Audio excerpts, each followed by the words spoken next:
This purpose of this video is to show you how I clean my Fulgor Milano, my beautiful Fulgor Milano dual fuel range. And as you can see here, I've asked everybody in the house to kind of let it go. Normally Saturday mornings are our chores time, and I choose that time to do kind of an overall cleaning of the kitchen and of the range. But for purposes of this video, we've let it go for about 2 weeks. We very rarely eat out. We do all of our cooking at home, so this range gets a lot of use both in the oven and on the cooktop. One of the unique things about this cooktop is the finish in the burner basin bowl. And so what I'll do with this video is kind of go through my regimen of what I use to clean each part, how I go through the process, and what the different cleaners or cloths that I use to do the job are. So this unit has been used, it's been in my house for about a year now. It's had a year's worth of use. You can see here that it's being well used, and what I hope to show is that it's a beautiful unit when it's brand new, but with the some regular maintenance, you can keep it looking beautiful throughout its life. So that's one of the things about this unique finish. You'll see a lot of different range tops that are either a stainless basin bowl or a glossy black basin bowl. I think those ones are maybe a little more difficult to keep looking new or looking clean. And this one's porcelainized steel, and you'll see when it cleans up, I tell everybody it cleans up like a porcelain, or not a porcelain, but a non-stick pan. It's not quite that easy, but it does clean up really nicely and keeps its finish. But there are some different techniques you can use to get more stubborn stains. Typically though, when you have a spillover, you'll want to clean that up right away so that you're not baking it on through subsequent cooking sessions. But for this case, like I said, we let it go for about 2 weeks. So you can see it's in need of some attention. So let's get at it. And in this case, I'm going to use my sink of hot soapy water just with regular soap or dish detergent. I have a regular cotton dishcloth, just standard dish detergent. And these are my favorite things because as you can see, they're safe for non-stick. And this is great. They're like a nylon synthetic scouring pad that's great for getting baked on things or cooked on things off of that porcelainized finish in the burner basin bowl without actually doing any damage or scratching it. And then a tea towel for drying things off. Use the butter knife in conjunction with the cloth to get into any like little tight seams where food might collect. But that's quite simple as well. And the next step is going to be removing all of the burner caps and burner rings. So these are cast iron burner caps, and you see they're also porcelainized. They have that same porcelainized finish on them, but they're cast iron and this is steel. So we'll take off our caps. And one of the things I love about this range too is that all of the burners are the same spec, dual flame, 18,000 BTUs and low simmer, which is pretty cool. And we'll just put them in the sink, the hot soapy water to get them soaking. Grab a towel for my hands. And we'll take off the burner rings. And one of the things you'll see over time when you're using this is that your burner rings will dull. They don't have that same bright brassy finish or brassy look that they did when they were brand new. These stains that come from the ports, I think that's from the moisture kind of tarnishing, the moisture that's inherently in natural gas, that kind of tarnishes the ports. So we'll get that in the water as well. And while those are soaking, we're going to spend some time on this burner basin bowl. So I'm going to go grab my cloths here, and then you may have noticed I have a little butter knife here, and I use this in conjunction with the cloth at the end. If I've got little food bits that kind of get stuck in this little crevice area, and you don't have to use a lot of pressure, use the cloth. You can just run it around. There's an actual rubber gasket seal all the way around, so nothing actually leaks or gets down inside the range, so it's actually everything's really sealed up, and you don't get food particles and stuff building up over time that's going to make it look bad or whatever. So we've got these in here. We're going to do our first kind of pass, getting all of the debris and everything up, and you'll see that some of this stuff's going to come up really easy. All right, we'll get the top here. Some of this stuff's going to come up really easy, and then you're going to see more stubborn, kind of baked on stains that we'll be able to use that more aggressive scouring cloth. So something like that, maybe. Well, that's coming up. A little bit of water. So the soap and water is really all you ever need. You don't need to go out and get special cleaners or degreasers or anything like that. You know, soap and water, and of course the earlier you get at it, the sooner you get at it, you know, the easier it's going to be to clean, the less elbow grease you're going to need.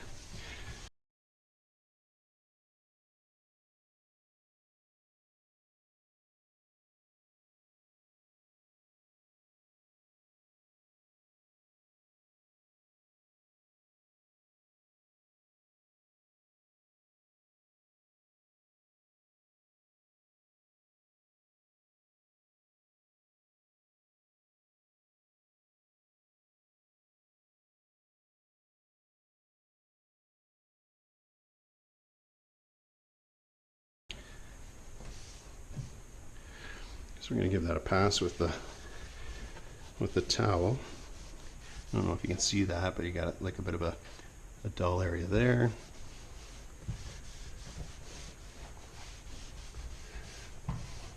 And we're just cleaning that up.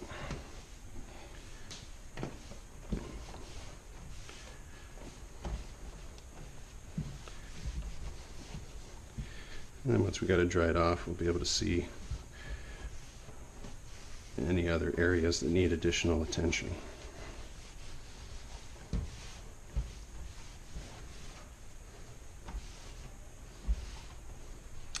So let's have a look at it.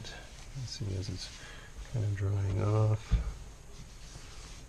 So that's pretty good already. Gonna need too much more. So, but I do want to kind of show, you know, these synthetic scrubbers. You know, you can use them on this surface. There's a little dull spot there, a little dull spot there. Sometimes, you know, you get a little bit of a buildup or an accumulation right around the burners on the raised area. So you can run it around there. But it's not going to be harmful at all to this porcelainized finish. You know, so but a lot of people will do, you know, if they do stovetop frying, and I do, you know, we fry fish. There's always bacon, you know, being cooked on top. Those things can get baked on and be a little more difficult to get off. And that's when those synthetic scrubber cloths really come in handy. Now, of course, for the purposes of this video, you know, because I'm talking and showing and pointing things, and, you know, it's going to take a little bit longer. Typically, this is a 10 to 15 minute job on Saturday mornings, you know, as I'm cleaning up the kitchen.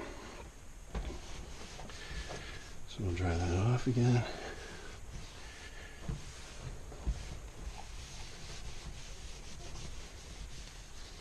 So there's another, I don't know if you can pick that up in the camera, but another kind of dulled area.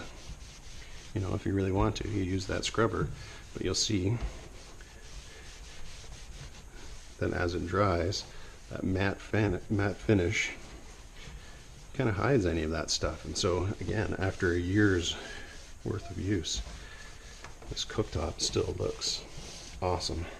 Okay, so now I'm just gonna do my little, run the knife down the seam here, because you see I've got some stuff, you know, stuck down in that little space. Not to worry though. And you don't need a whole lot of pressure. You just want to get it in there, that little thin spot. You know, pull it through, and we'll get that all out of there.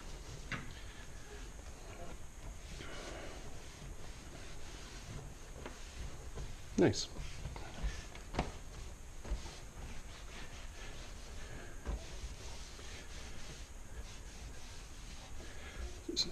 So now we've cleaned up our burner bowl.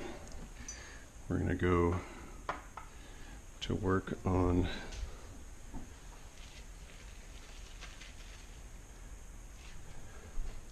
the burner caps and the brass rings. So we can use these as well on the burner caps, either of those. I'll reach in.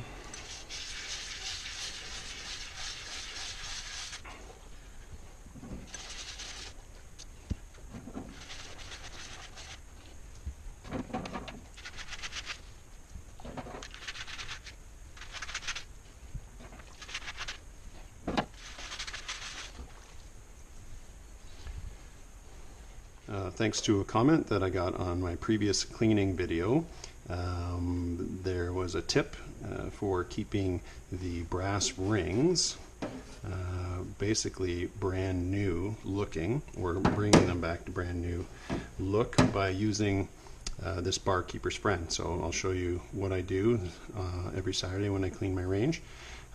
I bring these back to their full luster as well using this Barkeeper's Friend. It's my new favorite cleaning product, and I'll show you how I do it. So these are already been just sitting in the water from when I clean the burner caps and things like that. And then I use just the dishcloth from the week that's going to be going into the laundry. And I'm going to be doing 4 brass burner rings. So I'll fold this in quarters and then just put a dollop on there like so. And this one's got some usage stain from the week, but every time you use it, it's going to darken and tarnish, and then you get that kind of the ports, the even darker areas around the ports, and this Barkeeper's Friend will actually, well, I think you might be amazed when you see what it does. So just kind of run it through, get a little coating on there, and you can see it starting to brighten up already, get back to that brassy look.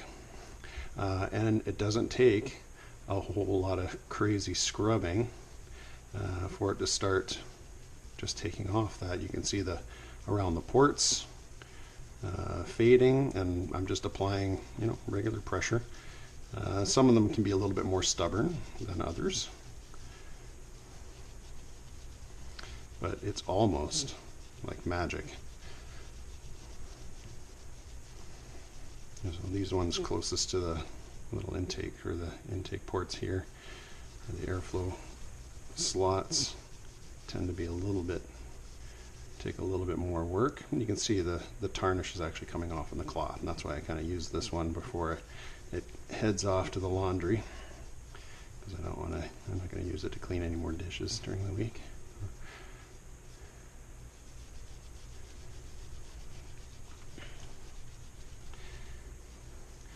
And then for the more stubborn areas, so already you can see, if I pull up another one that's yet to be done, you can see the difference very quickly.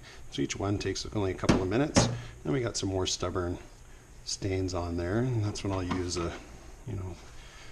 just a stainless steel steel wool scouring pad. That gets that off. Get that little bit of grease off there.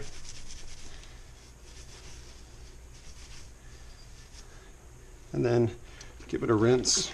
I'm going to get all of that Barkeeper's Friend out of there, make sure none of it's in the ports. It's actually pretty good. It doesn't really cake up and block the ports or anything like that. But you see a nice, brilliant, basically back to new, at least on the outside, brass burner ring. Thanks again for the tip.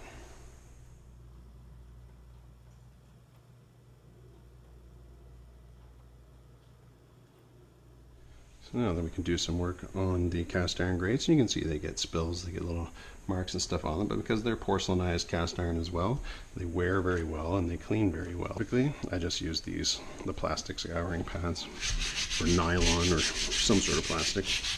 You know, I give them a once over, not going too crazy on it. Do each tine, each arm of the grate.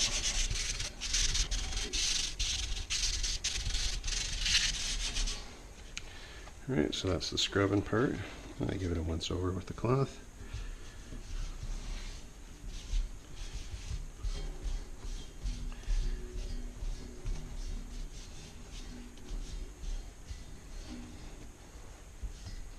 Just like that. And we'll start drying and reassembling. You can see here another last look at our burner basin bowl. Looking lovely.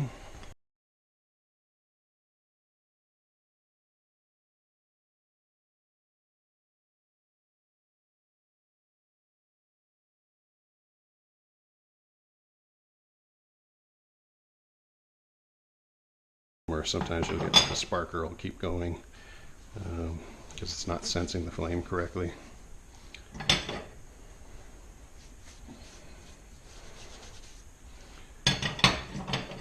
Okay, so here, I don't know if you can see, I've got a couple little extra spots there, so I'm going to use the steel wool on those and see if I can get them off. Again, I'm not doing crazy pressure or anything like that. We'll see if that gets those little spots off.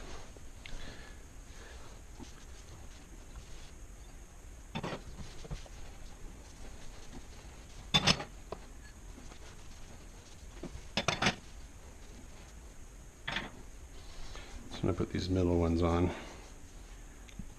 I've got little grooves in them that kind of line up with these posts. You just want to make sure they seat properly.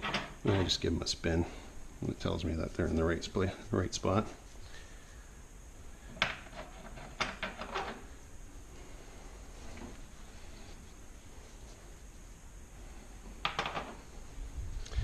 Now we've washed our first burner grate.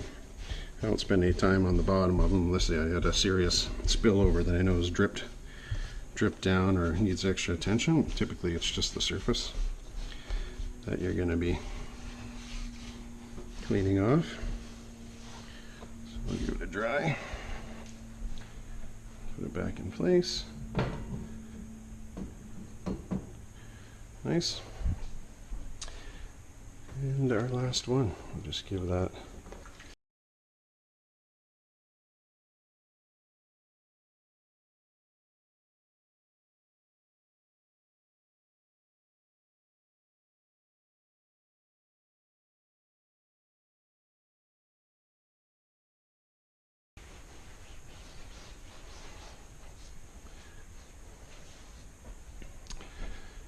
and put the last grate in place.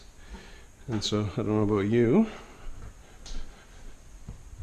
but for a year's worth of intensive usage, I think this unit still looks quite beautiful, and it's amazing how clean you can get it after 1 year still. I'll just give a last kind of outside wipe over. You know, because spills get everywhere. You know, and again, I don't use any special stainless steel cleaners or wipes or pads or sprays. You know, that's the beauty of stainless steel. Just soap and water, you know, and dry it off. And it has, you know, inherent beauty. And if you need to, if you get a spill that goes down in the knobs come off quite easily. You can toss those, you know, in the sink and wash them off. But everything, it's really nicely sealed up. You'll see some ranges, you know, they have seams, you know, between the parts and stuff gets caught in there. This is really a great unit to keep clean. And the added bonus is it does a great job of cooking too. I've had the pleasure of doing all my Christmas turkey and Easter turkey and racks of lamb and prime ribs, and we bake bread and pies and cookies, and everything comes out awesome. Okay, let's fire up the burners, get the fan going so it'll melt the place down.